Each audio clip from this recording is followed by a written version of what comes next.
Hey guys, and how's it going? Pretty exciting day. Get started on the 1929 Mercedes SSK project. I'll put the link in the description for the previous video.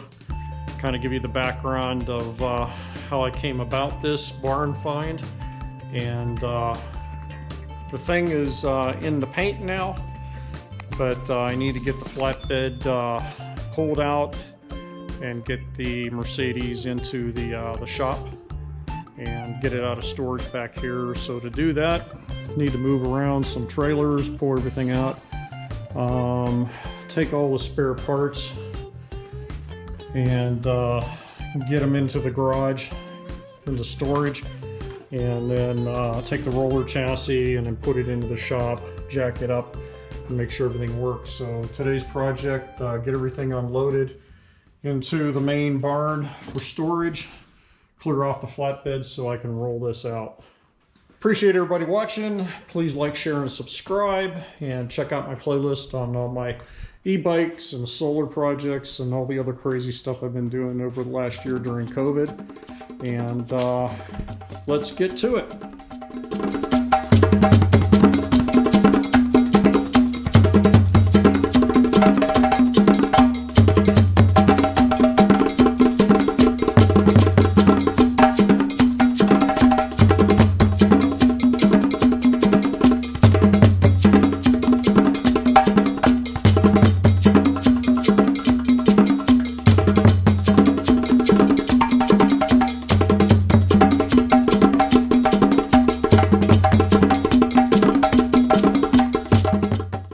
So let's take a look at what we got.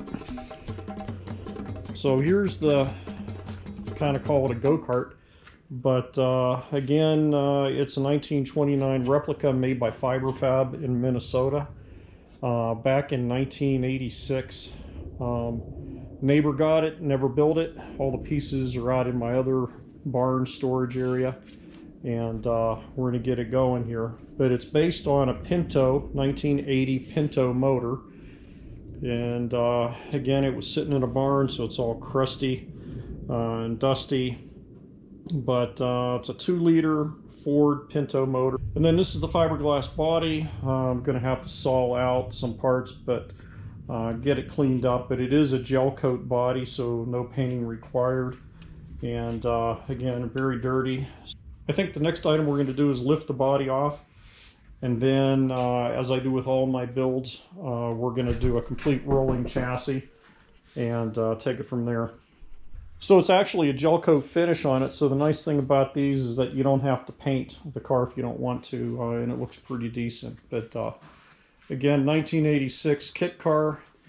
And if you want to build a kit car, they're still available. There's still companies, a few companies that still offer them. So if you don't want to fabricate all the parts like I do on all my other builds that you've seen me, some of you watching my other videos, where I'm fabricating every little bracket and welding every little joint, you could buy a complete kit car. Factory 5 is a really good one up there in South Boston area, and they make some really cool stuff. And there's a number of others. So I'll put some links in the description if you want to take a look at it. But it's a great project. If you want to build a car, you get a donor car. Some of them, like the C6 Corvettes, or the donor cars. In this case, it was Pinto. Volkswagen was very popular for a lot of kit cars in the past. But if you want a good parent-child project, I'll call it, or father-son, or mother-daughter project, or a father-daughter project, or whatever, the kit cars that are available are great to get wrenching on and drive a replica classic, like an old Porsche or one of those. So time to get this body off, do an assessment mechanically. The goal is to get the running chassis completely done, all the seals, all the brake lines run, get it all so it's actually a driving rolly chassis, and then come back and then make it look pretty by putting the body on and bolting up the windshield and that sort of thing. Let's get to it.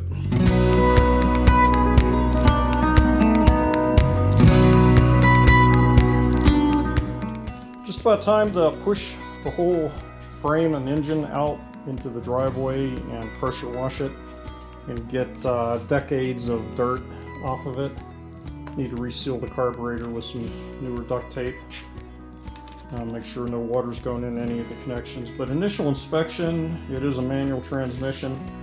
I ordered a bunch of parts for it, all the seals, the wheel seals, the differential seals, new shackle bushings. These look pretty parched. And get all that replaced and rebuild the rear end. Again, new wheel seals, new shoes, new brake cylinders.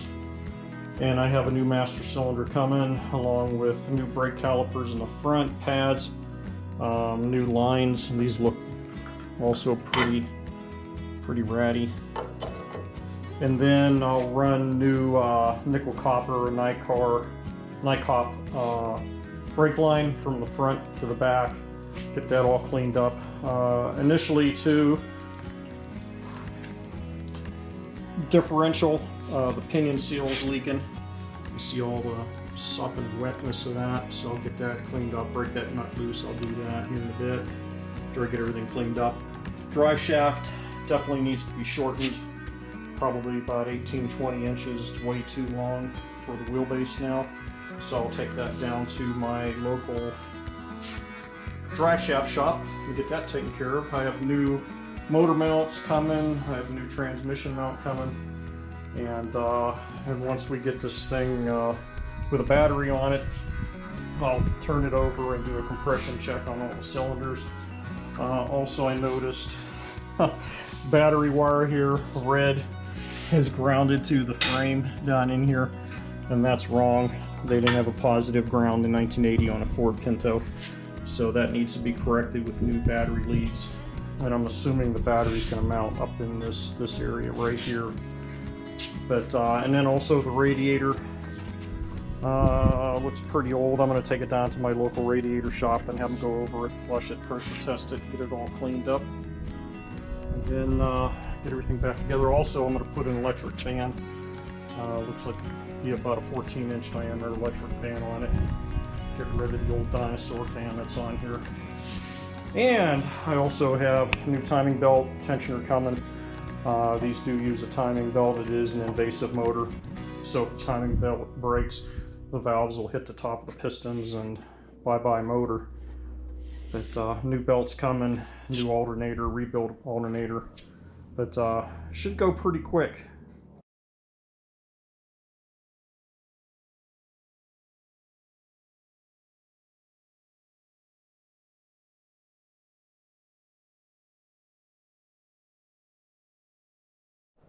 Pressure washing worked out really good and uncovered a couple little things.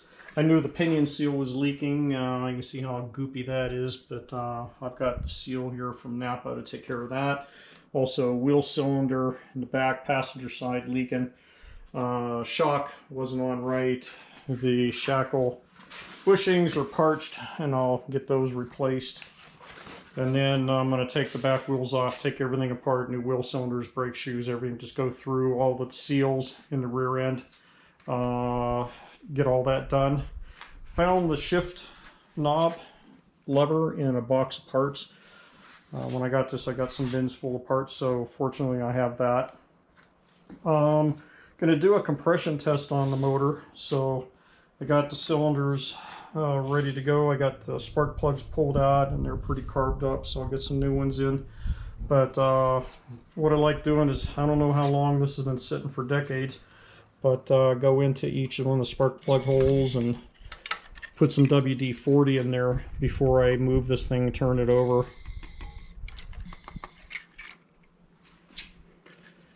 And then I'll get my compression tester out and we'll see what this thing can do.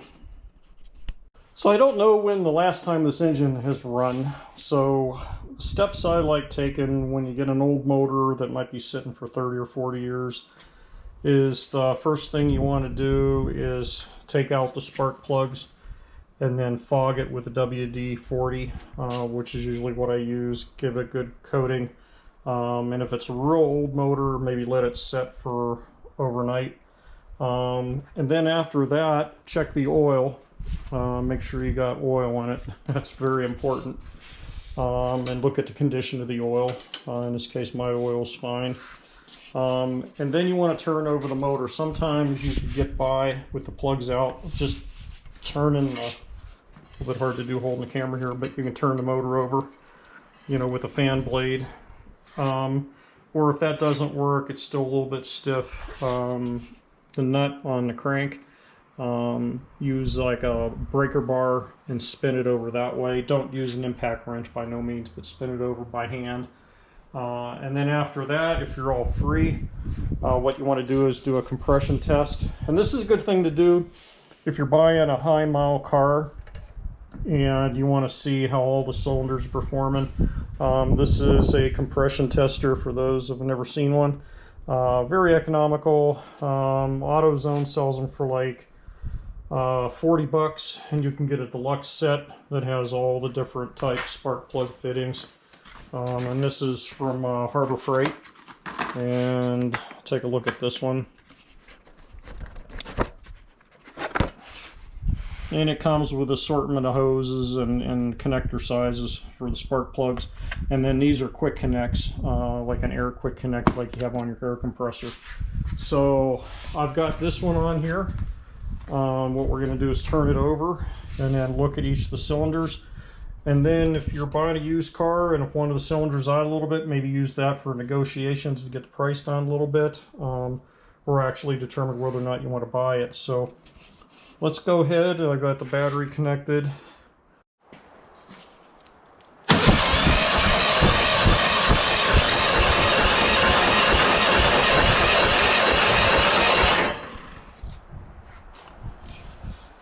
I'm hitting about 50 pounds. Yeah, 50 pounds of pressure on the second cylinder, and I was doing about the same on the first. The other thing is that this engine, because it hasn't run in so long, the valves could just be kind of gucked up and not sealing all the way. And then once you run the motor for a while, the compression then comes up after a while, after it blows, you know, blows all the crud out and heats up and everything. So I do have some compression. It's not the greatest. I should be up into the 120 range, but the longer I crank, the more the pressure is coming up and rising. So I had that out of the first cylinder, so I'm going to check the third and fourth and see what the results are. Number 4 cylinder, as I keep cranking, the compression's coming up, so I'm at 90 pounds, which is getting much better. So I think it just needs to run, get warmed up. I'll go back and check the first cylinder, but we add fuel to this and some spark, and this motor should run. So I went back and tested cylinder number 1. Compression went up to 90 pounds. So as it cranks more and more, we should be okay. Should be getting over the 100-pound pressure. Should be about 120 pounds eventually. So after it runs, gets heated up, I'll go back and some point in the future test the compression again, and I know it'll be up. But a funny thing, you see on the end of the spark plug wires here, looks like the mouses have been nibbling at the end of the spark plug wires. No damage to the main wire though, but just the corners here. Looks like they were nibbling on them for a snack. But I have my new Ford Motorcraft plugs to go in, and I'll get those in right now. So, some inspection on the underside of the engine. You can see the oil pan is bashed in pretty good. Looks like it's had some kisses with speed bumps. So I'll see if I could source another one on eBay, another used one, and get that taken care of, because definitely need to correct that. And if I can't find one, I'll probably just heat it, pound it out, which will increase the oil capacity back to what it was supposed to be.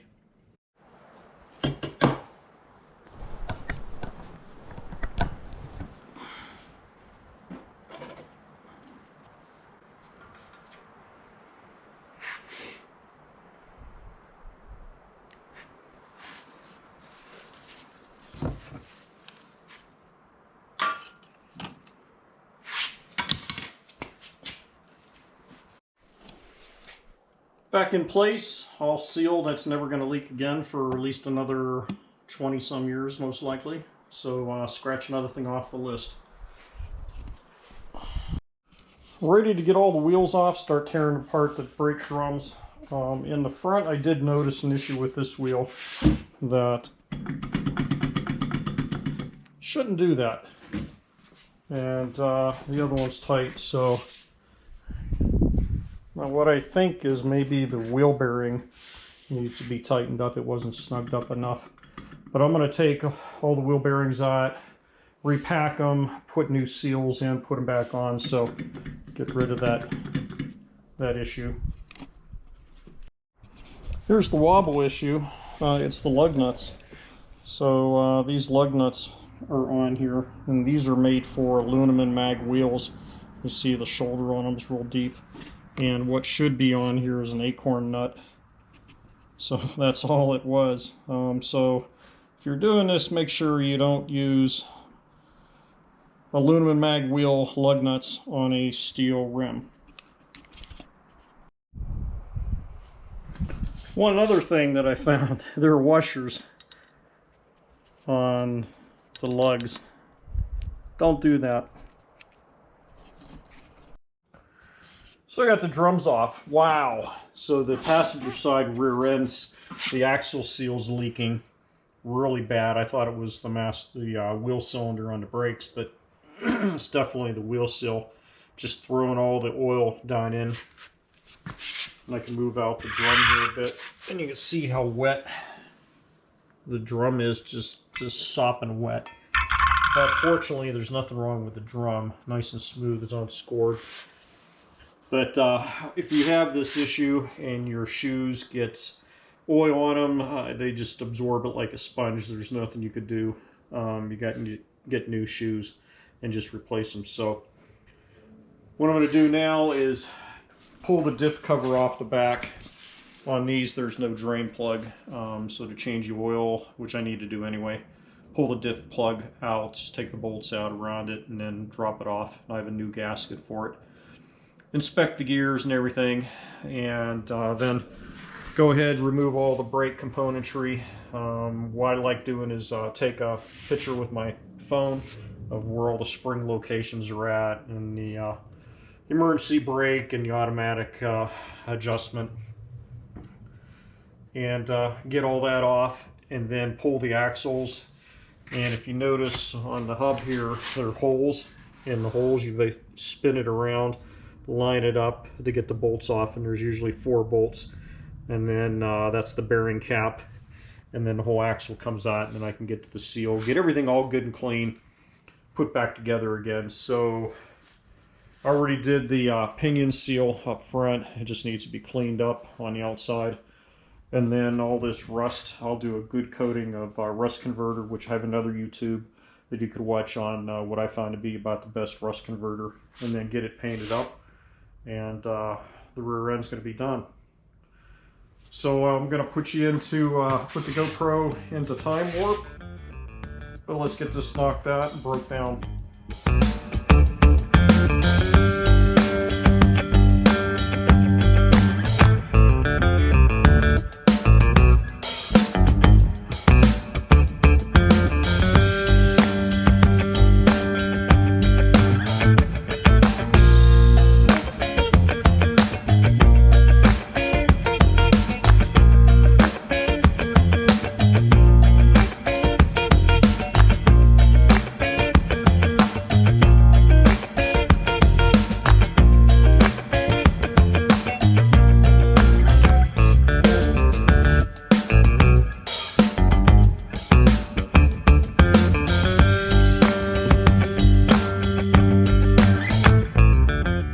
Steps on taking the front apart is got to get the caliper off first. There's a bolt here on this. Your calipers may vary, but usually a couple bolts holding it on, or Allen key bolts.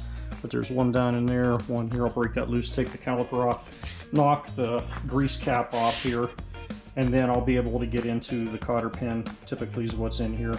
Remove it, spin off the nut, and this whole assembly just comes right off. So let's give it a shot. Go into time warp on the GoPro. All right, the wheel bearings are out. They look pretty good. The race. This is the area where the seal is going to go, up in here in the back, and I can drag my fingernail across there, and I don't detect any ridge or anything, so the spindles are in great shape. And the rotor's nice, not scored. So looks like we're good. Get the other side done. And then it's going to be a lot of cleaning up, scraping and degreasing and putting the rust converter on, and should be looking pretty good. And I'm still waiting for seals and parts to come in, so at least I can get all this done and get it cleaned, and then put everything back together, go pretty quick. Time to get rid of the rust. I got this all pressure washed, the whole rear end, all the leaf springs, everything. And it's got a coating of rust on it, so I like using a rust converter to go over everything. And what I like using is Seal. And I did a separate YouTube just on this because I use it so much on patio furniture, steps, all my car builds, everything. And it just looks like milk, and I just use these disposable dollar paintbrushes from Home Depot or Lowe's. But Seal, and then after it dries, I can go over it with a paint like Pour 15 or a good Rust-Oleum satin paint. But it's amazing how well this works, and you'll see it actually turn black. The rust will turn black. But I'll put the link in the description, Amazon link. If you'd like to get some, it's always good to keep it on hand, and it just lasts for a long time too. So let's go ahead and get this covered.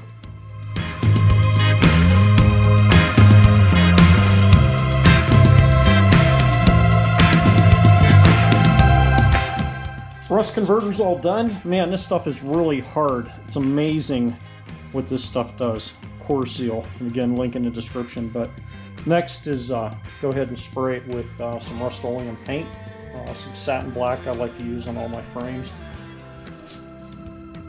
Everything's got a good coat of black, satin black paint, ready to put everything back together again. And here's all the parts that just came in the last couple days. I need to break everything down, do inventory, and see what I got. But I think this is a good stopping point for the video. I think I've got enough video for one, and that'll conclude part 2. But please like, share, and subscribe. If you have any questions on what I'm doing or what I'm using or what I'm doing wrong, leave it in the comments below. I read every one of them and respond to every one, but appreciate everybody's feedback. And let's call it a day. Thanks for watching.